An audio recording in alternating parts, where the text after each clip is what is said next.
108 இடங்களில் வெற்றி பெற்ற தமிழக வெற்றி கழகத்திற்கு காங்கிரஸ், இடதுசாரிகள் உள்ளிட்ட கட்சிகள் ஏற்கனவே தங்களது ஆதரவை தெரிவித்திருந்தன. இந்நிலையில் விடுதலை சிறுத்தைகள் தலைவர் திருமாவளவன் தவேக நிர்வாகி ஆதவ் அர்ஜுனாவிடம் தனது கட்சி சட்டமன்ற உறுப்பினர்களின் ஆதரவு கடிதத்தை வழங்கினார். காங்கிரஸ் தோழர்களுக்கும், கம்யூனிஸ்ட் கட்சி தோழர்களுக்கும், கம்யூனிஸ்ட் கட்சி மார்க்சிஸ்ட் தோழர்களுக்கும், என்னுடைய ஆசான் அண்ணன் திருமாவளவன் விடுதலை சிறுத்தைகள் கட்சியோட அனைத்து தோழர்களுக்கும் எங்களுடைய நன்றி. ஜனநாயகம் காக்கப்படும். மக்களுடைய ஆதரவுடன் தமிழகத்தின் முதலமைச்சராக எங்களுடைய தலைவர் விஜய் அவர்கள் உருவாவார்கள். நன்றி, வணக்கம். இதனிடையே இந்திய யூனியன் முஸ்லீம் லீக்கும் தனது ஆதரவை வழங்கியுள்ளது.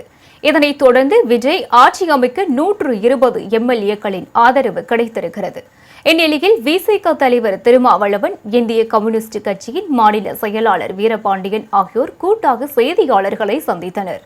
அப்போது பேசிய திருமாவளவன், குடியரசுத் தலைவர் ஆட்சி அமைவதை தடுப்பதற்காகவும் தனி பெரும்பான்மை கட்சியாக இருக்கும் தமிழக வெற்றி கழகம் ஆட்சி அமைக்க உதவிடும் வகையிலும் நிபந்தனையற்ற ஆதரவை வழங்குவதாக கூறினார்.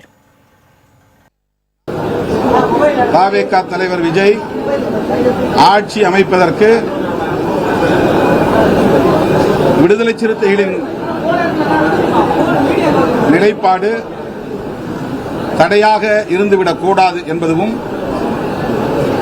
குடியரசுத் தலைவர் ஆட்சி முறை நடைமுறைக்கு வந்துவிடக் கூடாது என்பதும் நாங்கள் விவாதத்தின் முடிவில் எடுக்கப்பட்ட நிலைப்பாடாகும். இடதுசாரி கட்சிகளின் நிலைப்பாட்டை ஒட்டி நாங்கள் எங்கள் நிலைப்பாட்டையும் எடுப்போம் என்று ஏற்கனவே நான் அறிவித்திருந்தேன். அதன் அடிப்படையில் விடுதலை சிறுத்தைகள் கட்சியும் ஆட்சி அமைப்பதற்கு மட்டும் எங்கள் ஆதரவை நல்கியிருக்கிறோம்.